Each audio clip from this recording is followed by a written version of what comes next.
guys, Koukun here. Today we're here with Jefferson and Samuel. They're part of a team that's purchasing this 54-unit apartment building in the city of St. Catharines. Now, before we dive into the numbers and dive into the details of this deal, if you're checking us out for the first time, in the link below you can get a free copy of our Beginner's Guide to Investing in the Niagara region. It goes into some of the high-level basics of why this region is growing, so definitely check it out in the link below.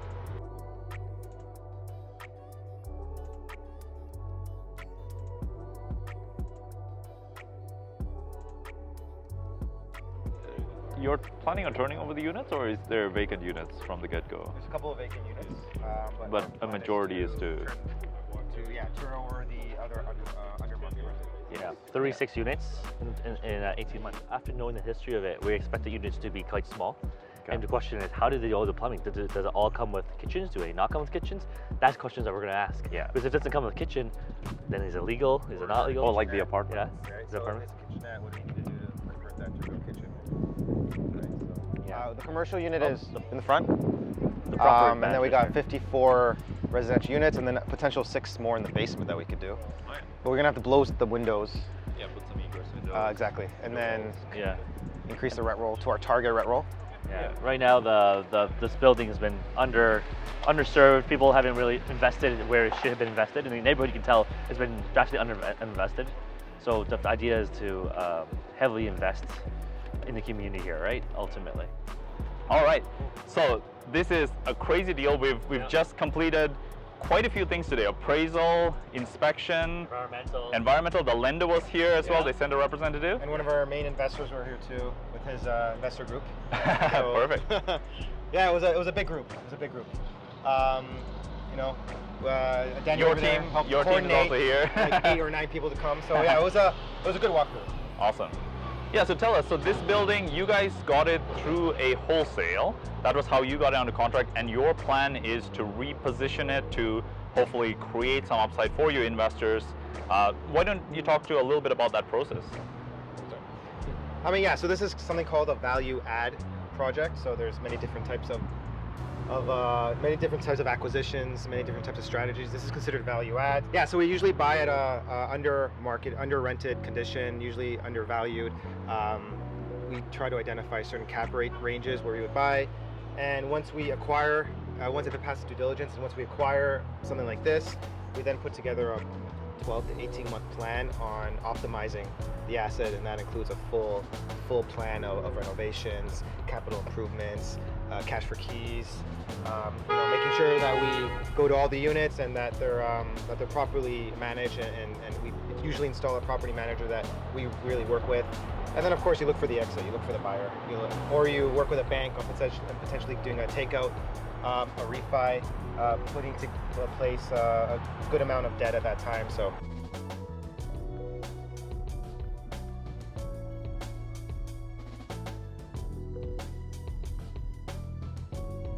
I think we're ready to go. Yeah, the property manager's here, ready to roll in. Thanks again for coming. It's kind of rainy. I live on the first floor, so my apartment's right here. So it looks like we got the the buzzer. The buzzer, intercom work. Intercom system. So do you go in through here, or No, this is the exit, right? Right? Former hotel. Yeah, probably pretty old, right? Yeah, I would imagine that. Apparently, former nightclub in the basement. Oh, I'm the superintendent. Got it. Okay. Yeah, the property manager is my boss. I see. Understood. Okay. Yeah. Cool. Can I see the basement area? Yeah, tonight, yeah. so that you're going to add units, apparently?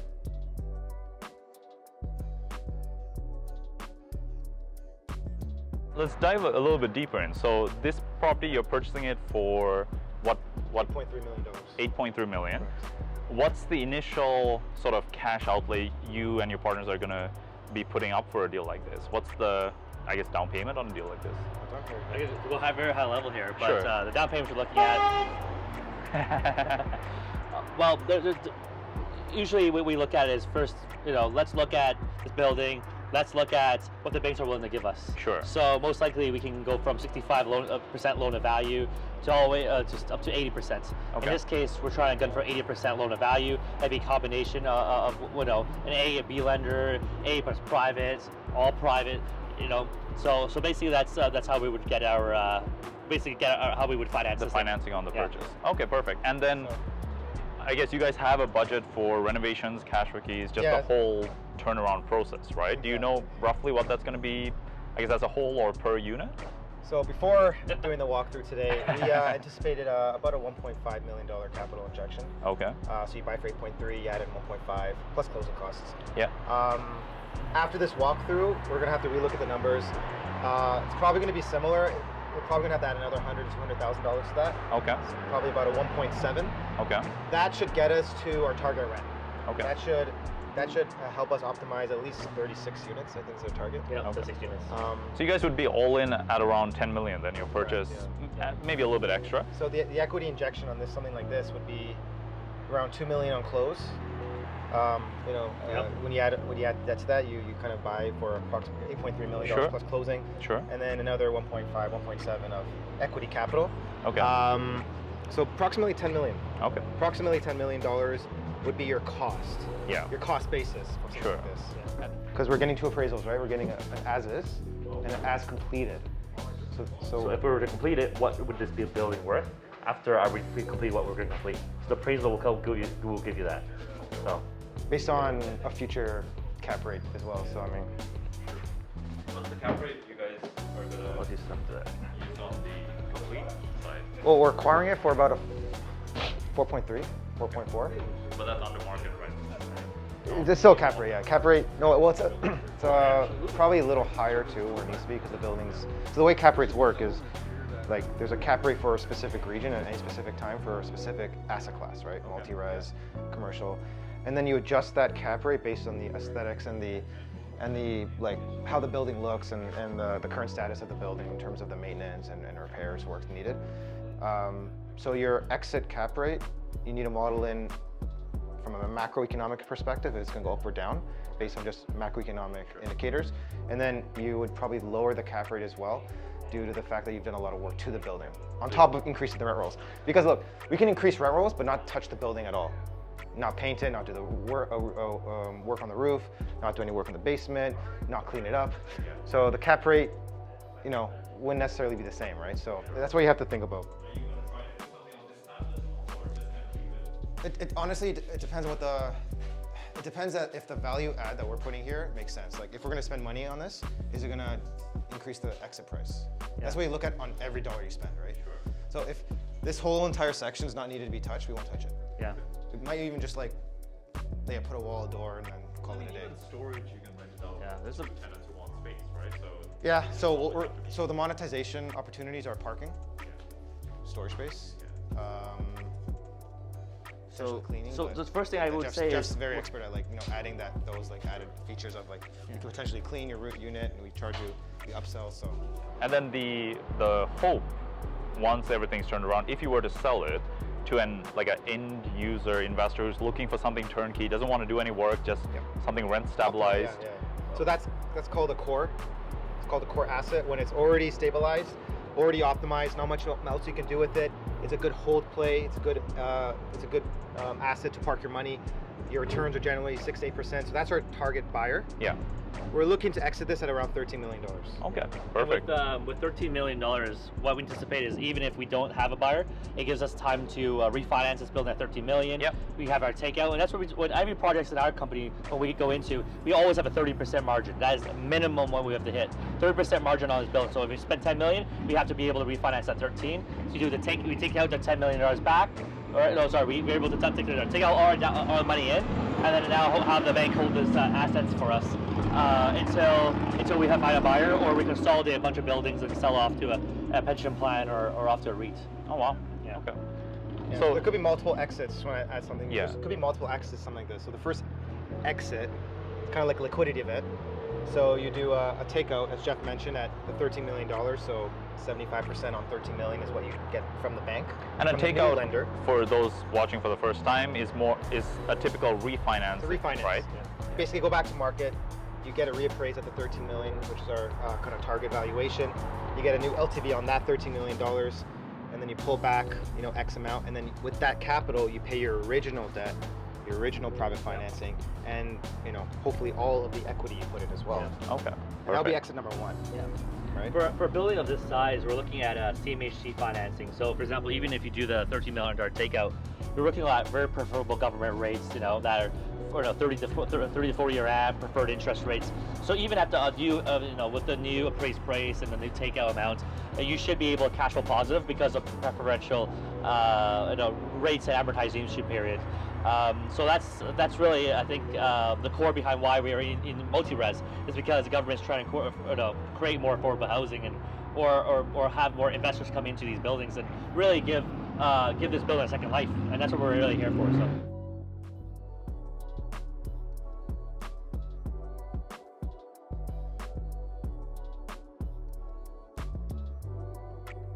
And for, I guess, some of our newer investors, so most investors understand the concept of CMHC insurance when you're buying a house, when you're putting 5% down. But in apartment buildings, it's a completely different, it's the same CMHC, but now they're insuring the mortgages to allow you guys to either go higher on the loan to value or stretch out the terms. And sometimes the interest rates I've heard are Really preferred. really good, right? Do you know what the going rate right now is for, like, what's the typical 5-year fixed, I guess, or what's the norm for a? So for the current CHMC, it really depends on the asset. Like Sure. they bring their own appraiser in, and they really check the asset to make sure that they're lending according to their guidelines. Sure. But generally, you can go up to like 40 years Yeah. on the amortization. Rates are sub 2. So your cash outflows on something like that is minimized. Yes. And therefore, you can get a higher loan to value without Yeah. going to a cash burn after you do the takeout, Absolutely. and which allows you to hold at least a break even, Yeah. or you make a little bit of cash flow. And your amount of equity left in the property is so low that Yeah. your returns are going to be maximized. And that's why you would hold after you do the takeout, right? That's why you want a 3% margin, because you Yeah. want a free building ultimately. A cash flowing of a property, and you want basically when you take out, you should be able to get all your money out. Yeah. So you got a free building, you can retire off of it. That's really the goal. Financial freedom. Exactly. And then when the time's right, you can sell. Yeah. And sometimes a sale might take a year to 2 to find the buyer, especially for something like this. When you're getting above $10 million, the buyer pool is small. very small. So Yeah. you're really looking for pensions, REITs, other large investor groups, private equity firms. So it's gonna take some time to find that buyer. So And like you So- mentioned, it's almost a bit of a middle ground because there's investors with a lot of capital where this may almost be too small. They may want a few hundred units, Yeah. right? So like you were saying, maybe consolidate a portfolio Yeah, to exactly. sell as a group, right? So this, and assuming this passes due diligence and we move forward to acquire this building, it's going to be rolled into our. We're setting up a $5 to $10 million equity fund, private equity fund for value add assets only. So this would fall into that category. It's a 5-year fund. So what we would do is optimize for 2 years, do the takeout, hold for 2 to 3, and then exit with a couple of other buildings at the same time to a pension or to a REIT, right? Makes sense. So current asset size would be 13 million plus another 5 million plus another 8 million, 30 million plus of assets, but you'd sell it at the same time. So all the main floor units look like this? Yeah. Okay. In terms of like The condition wise, right? Flooring, That's where you watch the. we'll have to make a call when you do change Today, it. who is You thinking gotta stuff? see if there's any like other cracks that are not being shown. I mean, there's some stuff on the ceiling that we may need to take a look at. Maybe some painting done. Definitely a new kitchen. Windows look okay. We'll probably get a window guy to come check it out. This is, I would say, out of a 10, this is probably like a 5 or 6 in terms of current condition. 10 being great, 1 being like, we gotta redo the whole thing, so.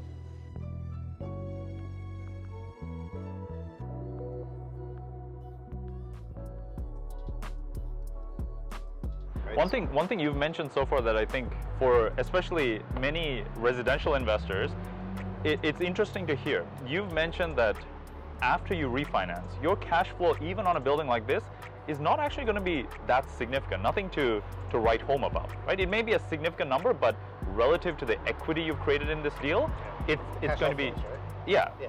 it'll be something very minimal Yeah, in terms so- of a return on that equity, I right? mean, you have to model it out, just Yeah. make sure that the takeout you anticipate getting will be financed by the rent roll Yeah. that you get on post optimization. So you kind of understand what your market rent is and how many Yeah. units you're going to optimize, so you can calculate that. And your expense margins are anywhere from 30 to 40%. Yeah. So your gross profit or your net operating income should be anywhere from around 60 to 70%, and then that in itself should cover the mortgage, the new Yeah. mortgage you get, and then at that point you should have a break even Yeah. plus. If you're going to be carrying a burn, there's a strategic reason to do so, and then you can get into more complicated Yeah. return aspects of this, but the Yeah, general rule of thumb is at least break even. At least break. And honestly, even on some of the small residential deals that we do, it's some people are so stuck on this idea that they want enough cash flow to retire, they kind of lose the big picture of like what is the equity you're creating in this asset, right? They just forget about it and they're like, how do I get that $500 a month, $1,000 a month from a property? That's not life-changing numbers. $3 million of a lift, that's a life-changing number if it was one investor buying one deal, right? So It's We know. We've learned. Yeah, we've learned the exact same lesson. We did it. How we started. We did exactly that. We bought properties that are cash flowing $500, $1,000 a month. Yeah. It wasn't life changing. Didn't change our lives in any way. Yeah. And then we realized, you know what? It's about value creation. And that's Absolutely. that's where really the money's at. But more importantly, that makes the most greatest impact, for the community ultimately too. So. Yeah. Absolutely. Yeah. So you got to think about the exit, right? So if you spend 2 years getting no cash, but your lift is 3, it's a lot better than gunning for a cash flowing property for $500 to $1,000 a month. It just doesn't make sense, right? So I mean, obviously this is a very big project. Yeah. Getting something like this requires some experience and some other proven stuff Sure. you've done in the past, but yeah, you got to think of the exit. Don't think of cash flow, because very especially if there's any Ontario viewers, it's going to be very difficult to buy something that cash flows in today's world, right? So, or at least in today's market.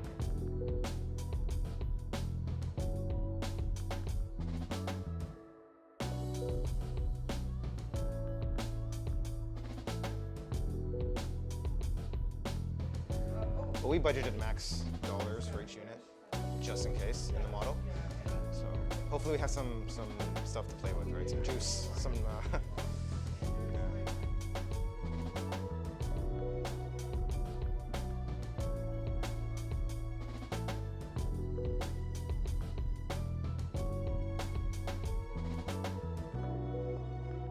I don't even know what to describe this toilet, but it's peeling off. You can take and even the tiles over here on the left, if you want to come in, the tiles are peeling off as well, and you can see throughout the whole roof as well. Yeah, this entire washroom is done for, so. It is something. So let me ask you, in your modeling, once a one-bedroom unit is renovated, what do you hope to get rented? Maybe after you do the exterior work, after you like freshen up, what should a unit like this potentially rent for? What are you sort of building into your numbers? So basically we build after that. If the better it looks like after our renovation, we can increase the rent roll for it, right? So we increase it by, let's say, depending 20% or so, because of how much, and then that adds up every single month, right? So that's something we do, or we switch to short-term rentals as well, and that's a fluctuating income every single month, depending on seasons as well, right? So after renovations, we'll have to see. But this one, even the windows probably have to be new as well, because these are really old, rusted, and they're broken all over the place. Yeah. So like these guys are currently gonna charge like $1,000 a month. Oh, that's what it lands at? That's what he said. Oh, But okay. I guess if you guys do a good renovation. No, we're definitely, every time we do renovation for a unit, if we do long-term tenant, for example, the rent will be increased, has to be, right? That's the whole reason for renovations. True. We're getting to finance here, but if you add too much leverage, your cash flows are going to diminish, right? Because you're paying a mortgage. Yeah. So our buyer is probably going to buy this at 50 to 70% equity and 30 to 40% leverage, which would then get their cash flow bucket checked. Yeah. But their returns are going to be diminished, right? Yeah. Because leverage increases the return. So the buyers are really targeting a 6 to 8% return. So they're going to have to inject more equity, but their cash flows are going to increase as a result. So we're getting to more of a finance thing. But I remember a conversation I had with a mentor of mine. So he used to own a couple 100-unit apartment buildings in Toronto, and he shared, this was like 5+ years ago, that he went to a conference. Sun Life, the insurance company, was there.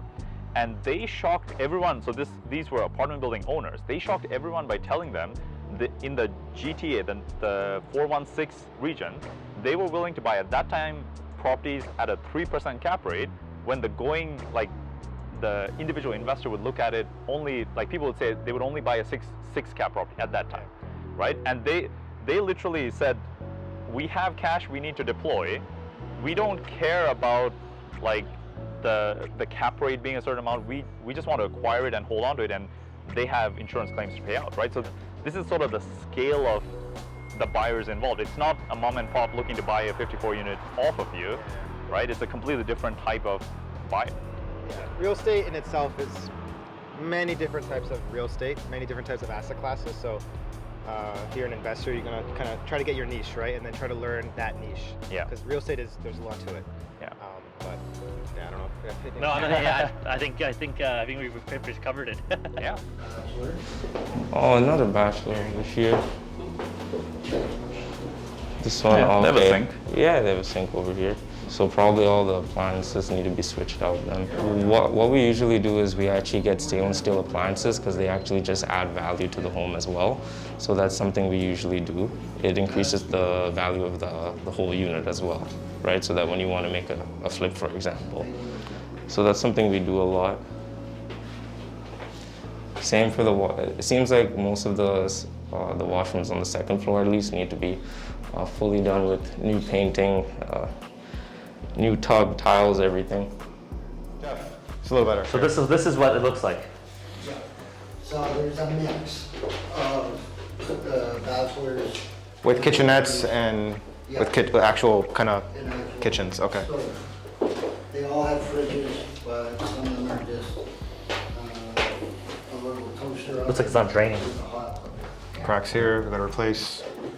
The roof's it's not draining, so Oh yeah, but probably potential yeah. draining issue with the roof. Yeah. So we'll need to build out a capital budget for the roofing repairs. Cha-ching, cha-ching. It's not that bad actually, yeah, from the expectations. The first video that we saw was like, we weren't sure what's gonna be here. Okay. But after going here, it's not bad. Like you can do pretty good renovations here. Okay. Perfect. And it won't be like you said, it's not like the whole thing you're taking out, right? Yeah. You don't need to use that much. Well, I'd like to do a lot better renovations, but there's only so much money to work with. Exactly. So it's just always the key parts for each unit. You don't want to renovate everything. True. I'm curious to come back, you know, if it goes through, maybe document the before and after of the renovations, sort of showcase the building and what it turns into. We'll give you, right? I'll give you all the videos of all the drama that goes on, and I'll tell you all the good stories. Yeah, it gets pretty crazy. The stories There's some are crazy always good. stories, yeah. So with some of our previous projects, but look, you can't expect to go into something like this and not encounter problems. Yeah. You'd be living in, I don't know, Yeah. the moon, right? So there's going to be problems and there's going to be issues. Yeah. You just have to know how to figure it out quickly. Yeah. At the end of the day, the ultimate goal is just maximizing return, and so every single decision, is a derivative of that at the end of the day. So, but there's going to be interesting issues that I've already seen that we're going to have to deal with. Yeah. Assuming we move forward, right? We're still in due Yeah. diligence Yep, phase. yep. So, but All right. we'll let you know if we decide to move forward with it. But it's looking like it's a go. But we just have to Yeah. run some more of our models and talk to some more people and just make sure financing is See set. where the appraisal comes back at. Yeah. Appraisal is also important, right? It Yeah. validates what you're thinking. Yeah. So. Okay, good stuff. Oh wow. This is a pretty spacious living room over here for a 1-bedroom. 108. So once again, we have those big ceilings, right? Yeah, which This- is a really must-have. This So is something.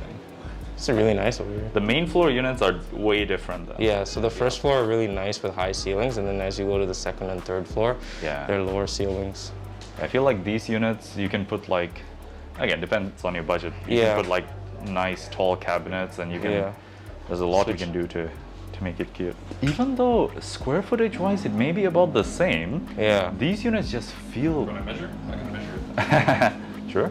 Yeah. What's the ceiling height on this? I'm curious, just under the highest part? Well, let's see. Kokun's 10 feet tall, so. So about 30? 11 feet 4 inches. 11 feet 4 inches. Okay, wow.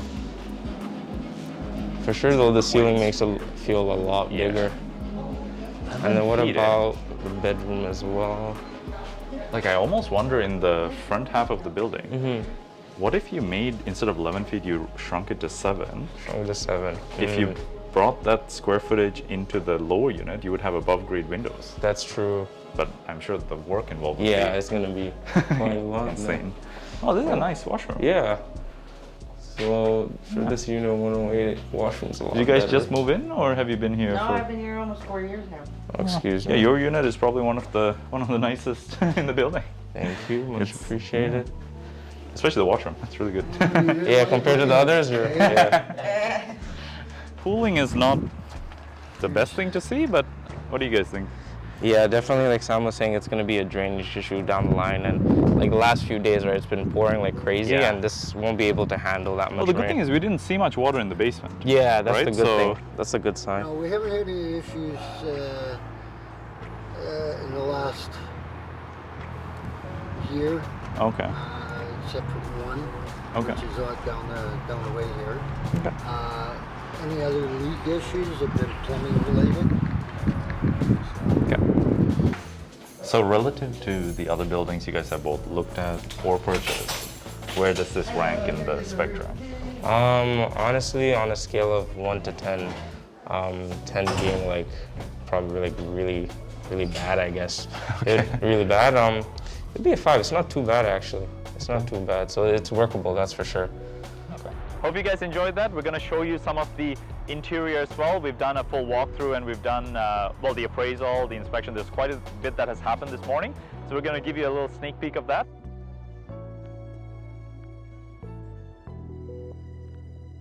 And yeah, again, if you're interested in investing in the Niagara region, definitely check out our free guide in the comments below. Until next time, all the best.